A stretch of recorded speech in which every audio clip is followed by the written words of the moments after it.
Erev Tov, everybody. Good evening. Welcome to another edition of the Finding Holiness podcast. We welcome you tonight for the first of two lectures on the laws of Matzah. We are less than 1 week away from the beginning of Chodesh Nisan. Our rabbis tell us already from the day after Purim, 30 days prior to the holiday of Pesach, that we start learning about the laws of Pesach. And here we are tonight, this evening, starting the laws of Matzah. Of course, Matzah being one of the major, if not the main mitzvah of the holiday of Pesach, as we'll soon see. But first, let's get to our sponsors. Tonight's shiur is sponsored by Mr. and Mrs. Moise Ben-Adid in memory of his dear father, Mr. Abraham Ben-Adid, Zichrono Libracha, as well by Mr. and Mrs. Jimmy Kislasi in memory of his grandfather, Mr. Chaim Kislasi, Zichrono Libracha. May the words of Torah that we say this evening be lilu nishmatam tinafsham tura bitzror ha'chaim. As I was saying, there are two major biblical mitzvot on the holiday of Pesach. One of them being the eating of matzah, and the second one is Sipur Yetziat Mitzrayim, the retelling of the story of the Exodus that we do on the night of Pesach, Leil HaSeder, and here in outside of Israel, Chutz La'aretz, we do that for 2 nights. But I want to focus tonight and next week, Bezrat Hashem, on the laws of Matzah, not so much in terms of what we eat and the amounts that we eat on the night of the Seder, that I have given a class in the past, but more about the general idea of Matzah, how they are made. We'll talk about a little bit between the differences between handmade Matzah and Shmura Matzah, handmade Matzah and machine Matzah, the importance of Shmura Matzah, what exactly does it mean, and some other ideas that may be a little bit foreign to our audience tonight. The mitzvah of eating matzah, the information we're going to say tonight is based on the Sefer Penine Halacha by Rabbi Eliezer Melamed Shlita, one of the leading authorities in Halacha in the world, and a rabbi who I greatly respect based on his tremendous knowledge and insight in the world of halacha. The mitzvah of eating matzah, it's a Torah commandment to eat matzah on the night of the Seder, on the 15th night of Nisan. The Torah tells us, Ba'erev tochelu matzot. In the evening, you shall eat matzot. Now, the Torah also tells us in a different place, Shiv'at yamim tochal matzot, that you shall eat matzah for 7 days.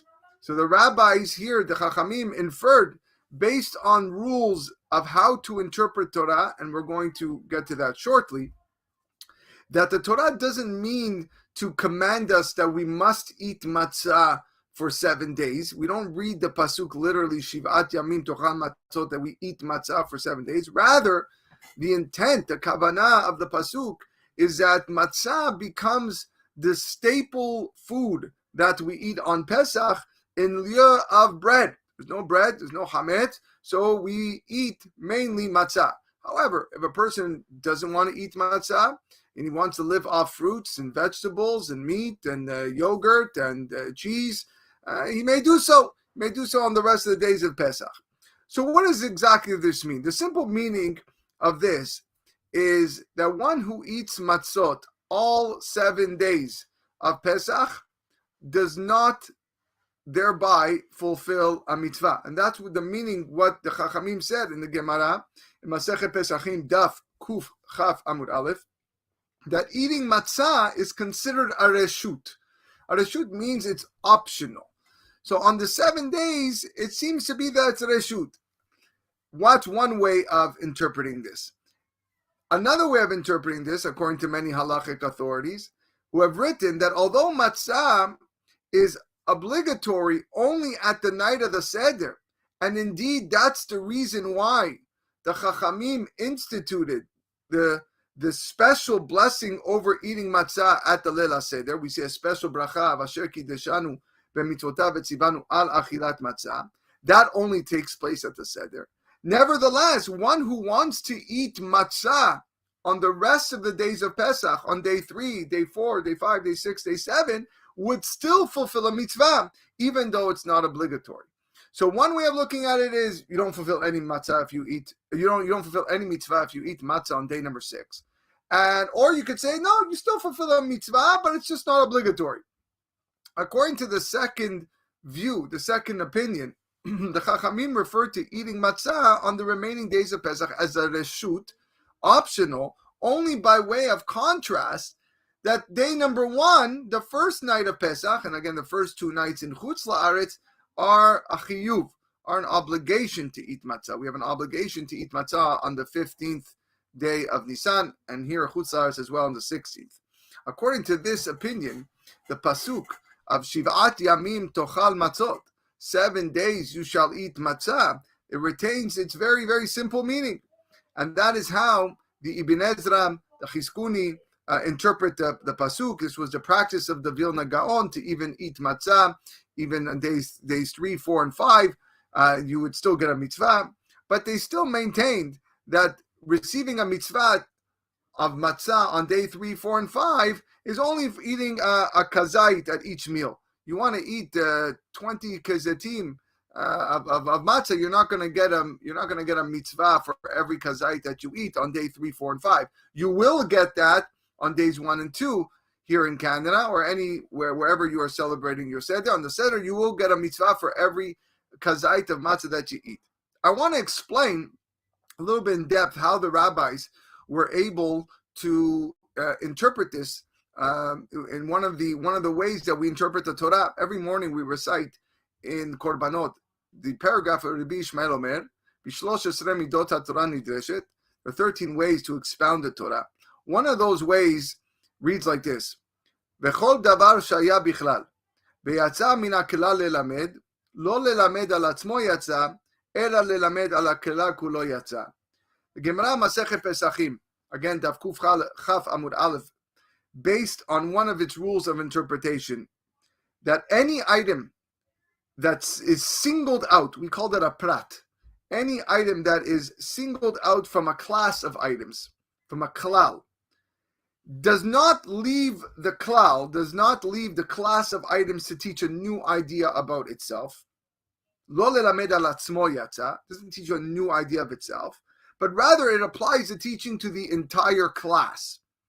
So now, in this case, the class, the general, is Shivat Yamim Tochal Matzot. You shall eat matzah for 7 days.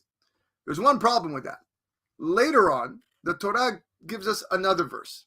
And there, the Torah tells us, for 6 days you shall eat matzot. Sheshet Yamim Tochal Matzot. Ubayom HaShevi'i Atzeret LaHashem Elohecha.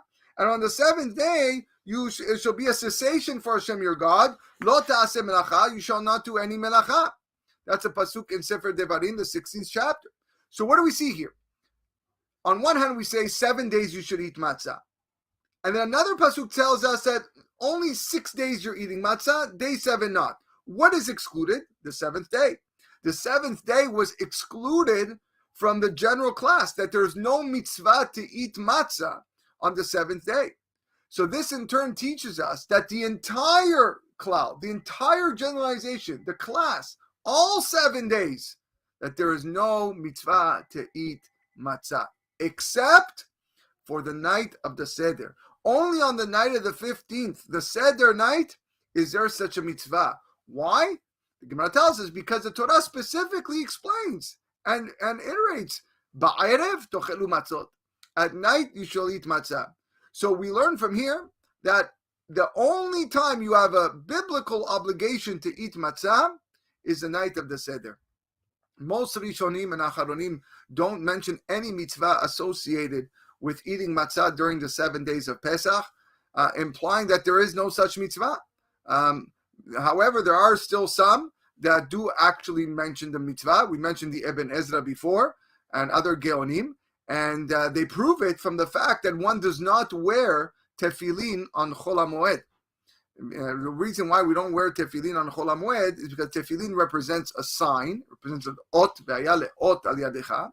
And whenever we already have another sign, then we don't wear tefillin, which is a sign. So Shabbat, for example, we don't wear tefillin because Shabbat is considered ot. Oti beni ubenechem. We say Shabbat, ki yesh mina Shabbat el ishmereni, oti le'ol me'ad. So we see Shabbat is an ot, so we don't wear tefillin. Chol HaMoed is also an ot. Why is an ot? What's the ot? The ot is the matzah. Says Ibn Ezra, we eat matzah even on Chol HaMoed. So according to Ibn Ezra, even Chol HaMoed, according to Ibn Ezra, even eating matzah during Chol HaMoed is considered a mitzvah, and that's the reason why we don't wear tefillin, so that's not to wear two otiyot, two signs. So that is the general overview of the Torah and the Pesukim in the Torah on our obligations to eat matzah on the night. The only night that we are obligated to eat matzah, mina Torah, is the night of Pesach. However, many people hold, like we said, that if you still want to eat matzah afterwards, on day 3, 4, 5, 6, 7, you will still get a mitzvah for every kazait that you eat. Next thing I want to talk about tonight is the concept of matzah shemura, shemura matzah. There is a mitzvah in the Torah to safeguard the matzot from becoming chametz. The Torah tells us 3 words: ushmartem et hamatzot, and you shall observe, you shall guard the matzot. And this refers specifically to the matzot that are eaten on the seder night in fulfillment of the mitzvah. Ba'erev tochelu matzot, like we mentioned, on the night you shall eat matzot, and those matzot need to be safeguarded. The other matzot that you eat on Pesach are like any other food. When I eat matzah on day 5, 6, or 7, they can be eaten as long as they don't contain any chametz, but they don't necessarily have to be shemura, the concept of shemura, which we're going to explain in detail now. But the night of the seder, the night of the sedarim, that's the 15th of Nisan or the 16th of Nisan, here in Chutz La'aretz, we have a special mitzvah, a special commandment to safeguard carefully the matzah that's going to be used and going to be eaten, and that is where the term matzah shemura comes from. Primarily, the safeguarding of the matzot begins right when the wheat is harvested in the field. The moment they harvest the grain to be used for matzot, that is when the mitzvah of watching the matzot takes place. Common practice is to harvest the wheat while it's still a little bit moist, because if it was to dry out completely and then get drenched by the rain, it would become hametz. So likewise, the kernels of wheat must be stored in an area where there's no concern that it will come in contact with water, and hence there needs to be an extra level of protection. One is also able to fulfill the mitzvah of matzah shmura, matzah that is safeguarded, with matzot that were guarded from the time that the wheat was milled into flour. We call that techina, tochen, not the techina that you eat as a dip for your falafel, but it does mean the same thing. It's ground up. But nevertheless, that's what milled, when you mill the kernels into flour, that's the idea. That is a later stage than the harvesting. As long as the kernels show no signs of becoming chametz and nothing happened to the kernels that would undermine the presumption that they are not chametz, then you don't have to be worried about it, and you don't have to be worried that they might become wet, they might become chametz, and therefore that would be matzah shemura. However, this is not the best kind of matzah shemura because it was only guarded at a later stage, at the stage of milling, and not at the stage of harvest. So, if you look at Shulchan Aruch in Siman Taf Mem Gimel Sa'if Dalet, he writes the following: Hachitim she'osim bahem matzat mitzvah. The wheat that you are going to use for the matzah that you're going to eat at the seder. Notice how he says the matzah that you're going to eat at the seder, matzat mitzvah. Tov leshameran shelo yiplu alehem mayim misha'at ketzira. It is very, very good that you make sure to watch this wheat, that water does not fall on them from the time of harvest. That's what he writes. Ulefachot mishat techina, and at least from the time of the milling.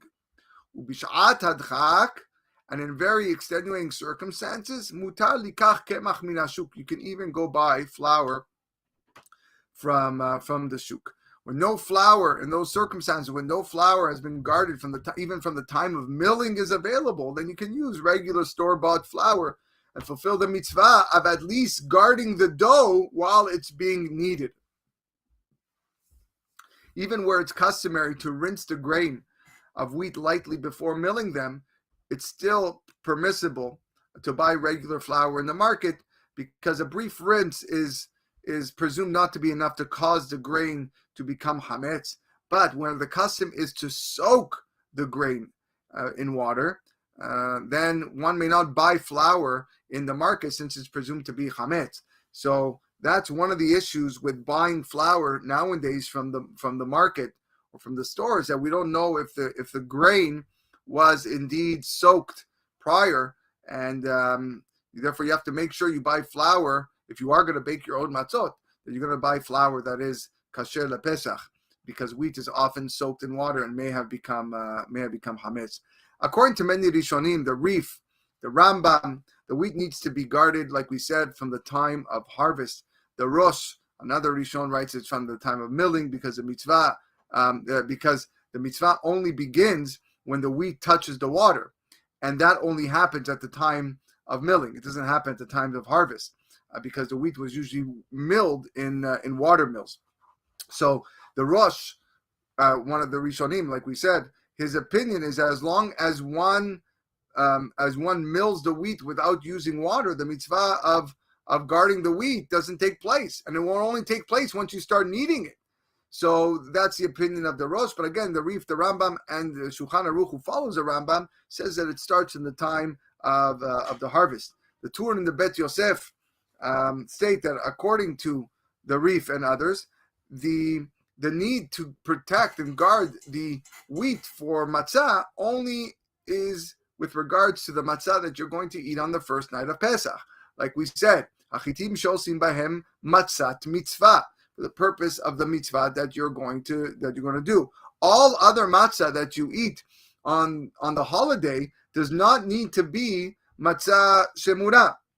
And although there are many people that are stringent with themselves and they eat shmura matzah for the entire Pesach, the entire holiday, either because they have concerns about the other matzot, maybe they're not meticulous in how they were baked, because it's made with flour and water, or because they feel that there's a mitzvah to eat matzah shmura all of Pesach.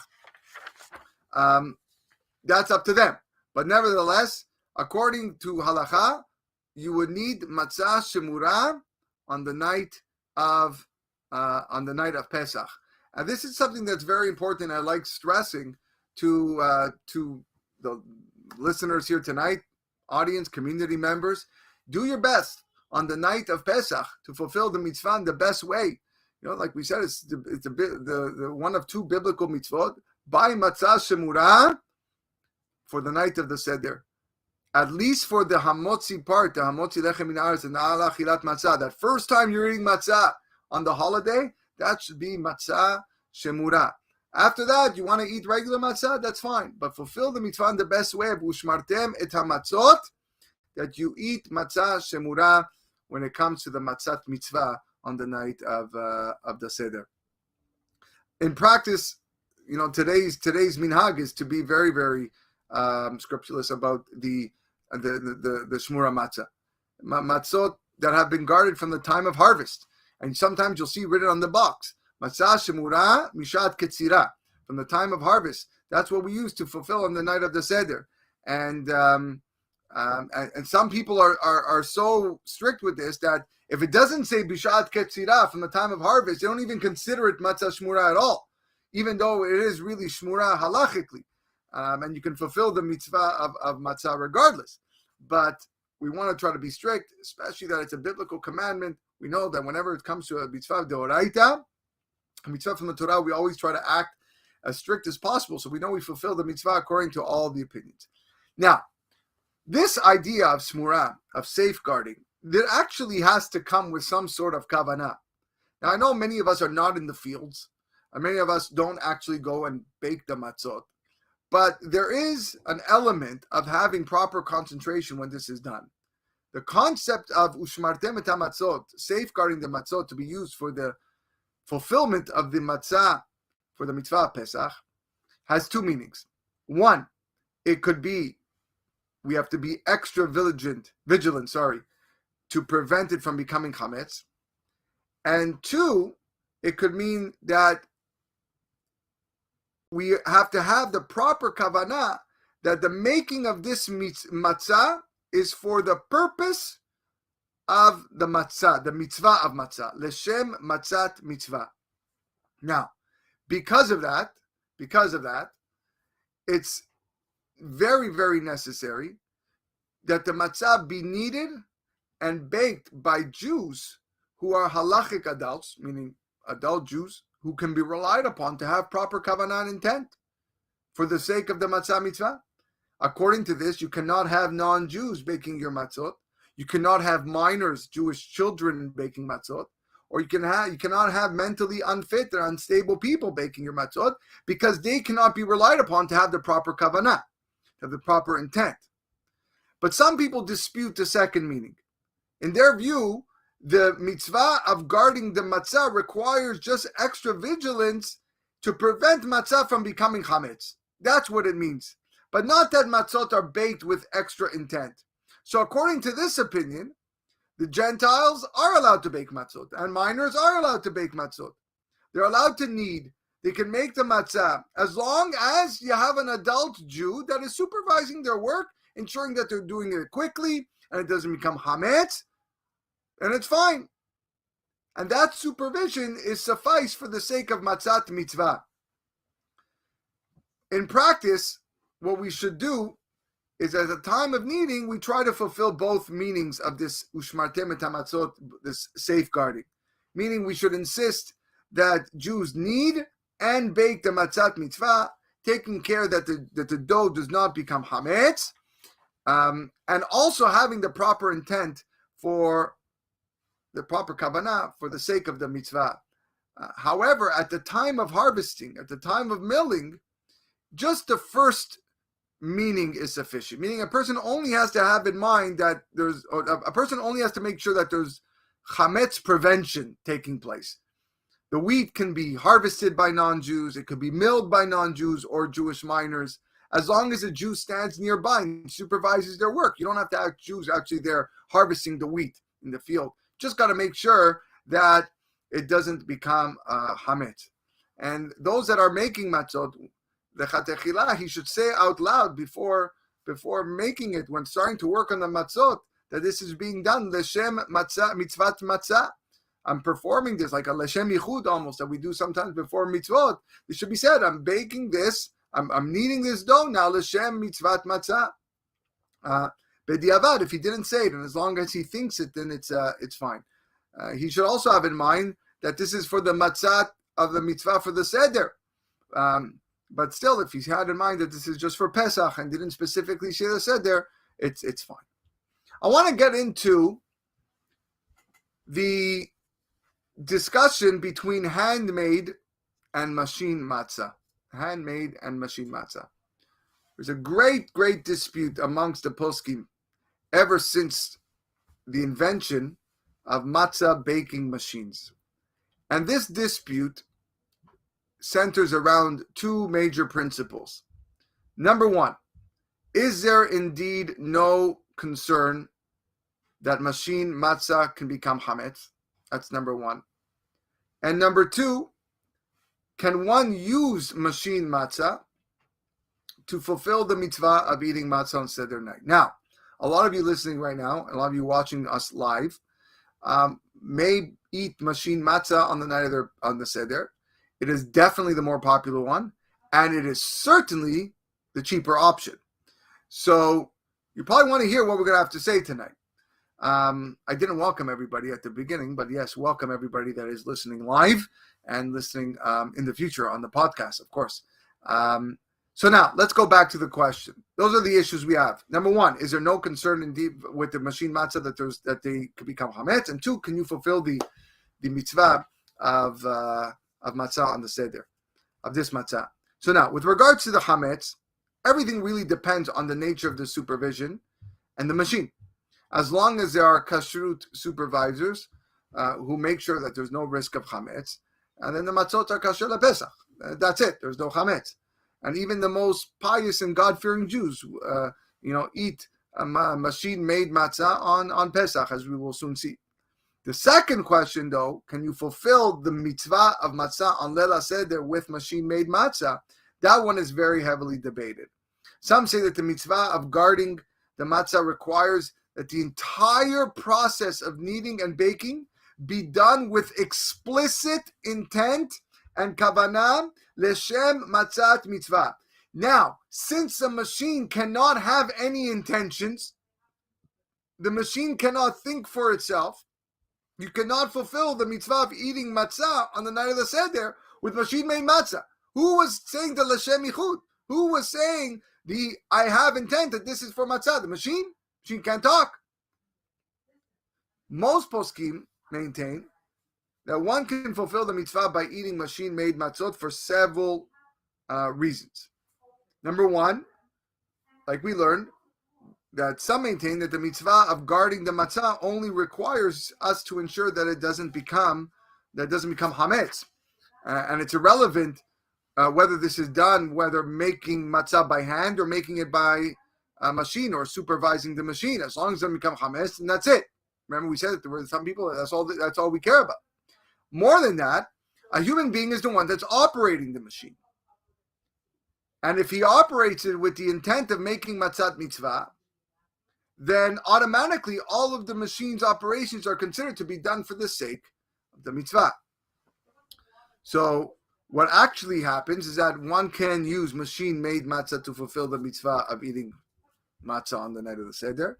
Many are very, very meticulous to eat handmade matzot that were baked under very, very good supervision, but it's not necessary to eat handmade matzah throughout the rest of the Seder meal.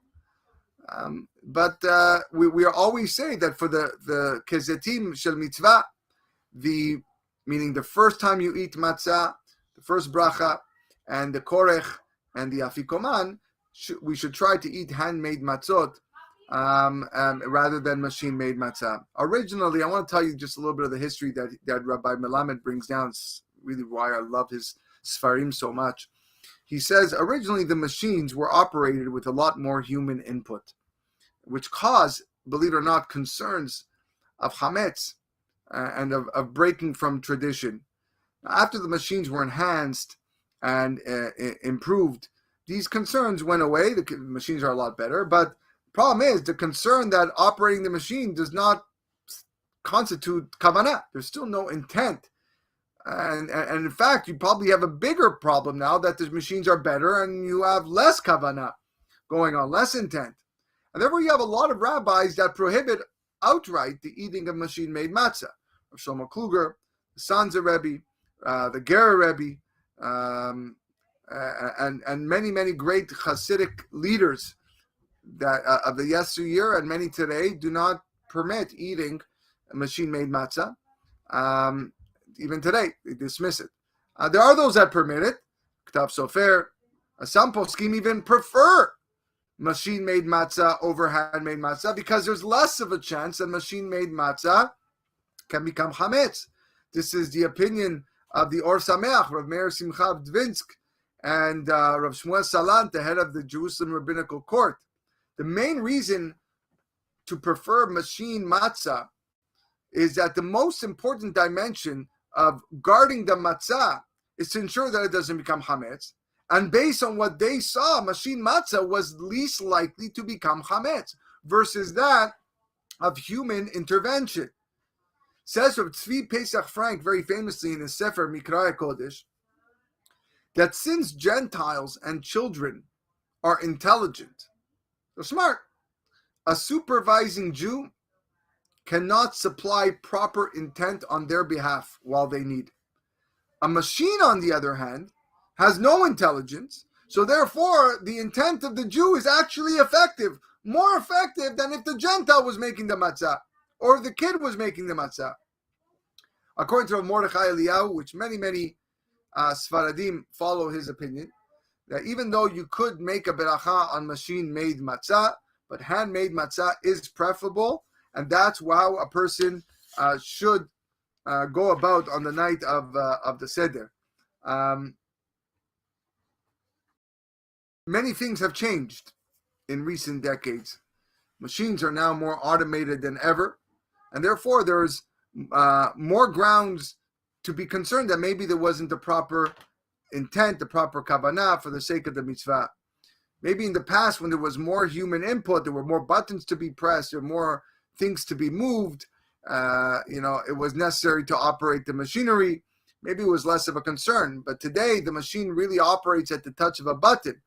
And not only that, but when all of the matzah was handmade, there was a concern that the pressure to supply matzah to the entire Jewish world meant that matzah bakers were not meticulous enough in their efforts to keeping matzah from becoming chametz. The machines was a great solution to that issue. But most handmade matzah factories, the ones that are handmade, are very, very meticulous. You have to see them work. You can find videos of them on YouTube and see how fast and how quick they're doing it, to the point that it's probably better than machine-made matzah. Less of a chance. So the Massah, of course, the machine-made matzah is kasher, and that's the reason why you are allowed to eat machine-made matzah. Is the reason why they sell it in the stores. But again, to fulfill the mitzvah on the night of Pesach, you want to do it in the best way, and you do that with handmade matzah, and that's why we go the extra effort, spend a little bit more money. We buy the handmade matzot, Matsasmura, mishat ketzira, from the time of harvesting. Those are the ones that you find in the stores. Yes, it's a little bit more money, but HaKadosh Baruch Hu rewards you. HaKadosh Baruch Hu pays you back. The more money that you spend on the mitzvot, especially when it's a biblical mitzvah, all the more so. If you're going to go spend hundreds and hundreds of dollars on clothing and new ties and new shirts, even though you already have ties and you already have shirts, but you spend all this money, which is also good for Simchat Yom Tov, why wouldn't you do it for Matzah, which is the main mitzvah of the holiday? The last thing I want to speak tonight, and I spoke briefly about it this morning in the Shachrit Minyan, is based a little bit on what we spoke about, the concept of placing matzah, already baked matzah, in a liquid. You might have heard the term called gebrux. Gebrux means soaked. The Ashkenazim use this. I want to explain what this means, where it comes from, and what is the Sephardic stance on gebrux, on soaked matzah. Is it permissible to take matzah on Pesach, put it in a liquid, such as a soup or a dip, or can I place sauce on one's matzah? A lot of people, my students talk about matzah pizza. Matzah pizza, this is the biggest thing. They can't wait. They love matzah pizza. They like it better than regular pizza. I don't know about that one, but they like it better than regular. So what does that mean? You take tomato sauce and you spread it on the matzah, and then you put the cheese. So that sauce is liquid. So can I do that? What are we worried about? So let's look at it more deeply. The Shulchan Aruch in Siman Taf Samech Gimel, Seif Gimel, writes that one may boil fully cooked matzah in water on Pesach. You may do that. You're allowed to take matzah and put it and boil it. I guess it was a type of meal. However, there was a custom brought down by the Sha'arei Teshuvah that some individuals refrained from doing so by placing matzah in any liquid. And the reason for this custom was that there might be some dough in the matzah or some flour that had not been fully baked. And now, being that it comes in contact with the liquid, this will become dough and it will leaven. And especially if the liquid is hot, like a soup or boiling water, it'll leaven instantly. And you have now chametz. God forbid you eat chametz. Chametz asur afilu b'mashu. So this custom is actually noted by many, many poskim, including the first Rebbe of Lubavitch, Rav Shneir Zalman of Liadi, and it's also brought down by the Mishnah Berurah. And there are a number of Ashkenazi communities today who follow this practice and refrain from eating gebrux, what they call gebrux. Gebrux literally means soaked, any matzah that comes in contact with liquid. So if you are from an Ashkenazi community that does not eat gebrux, matzah pizza is out of the question because the tomato sauce has liquid there, and there's water in the tomato sauce. I don't think it's pure, and there must be some water content, and it will, touch the flour, and it can leaven, and that's a big problem according to those communities. Sfaradim, however, did not accept these stringencies, and according to Sfaradim, it is totally acceptable and permissible to place matzah and liquid on Pesach. This is especially true nowadays when our matzah is actually very thin, which makes it virtually impossible that there would be any unbaked flour in the matzah. When the Shulchan Aruch, when I quoted that law in Shulchan Aruch just a few moments ago, the Shulchan Aruch ruled very leniently with regards to matzah being dipped. At the time of the Shulchan Aruch, the matzah was very pita-like. It was thick. And there might have actually been a possibility that there was some dough left unbaked. But nowadays, the matzah that we eat is very, very thin. It's like a cracker. There is very, very little concern. There's no reason to concern, in fact, that you will have this problem with the thin matzah that we eat. I always say that, Shulchan Aruch talks about that the maximum thickness of a matzah on Pesach is the size of a tefach. It shouldn't be more than a tefach. A tefach is your fist.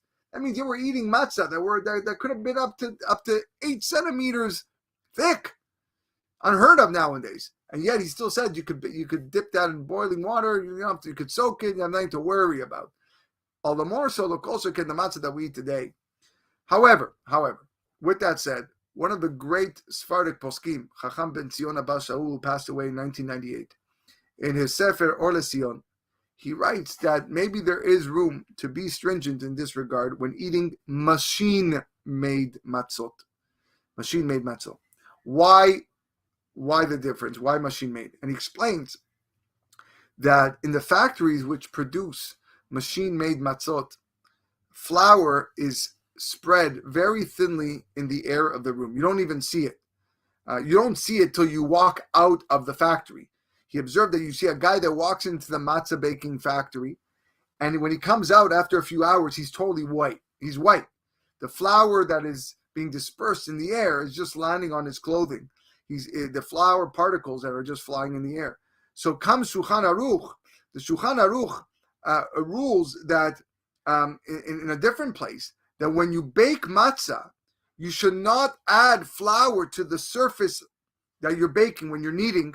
You can't add flour because the flour that is on the surface can stick to the dough, and that flour might not bake fully. Okay, it might not bake properly in the oven and could potentially become chametz. So says Chacham ben Zion Abba Shaul that since flour particles are flying about in the factory as the machines mix the dough, some flour is likely to fall onto the surface of the dough after the kneading.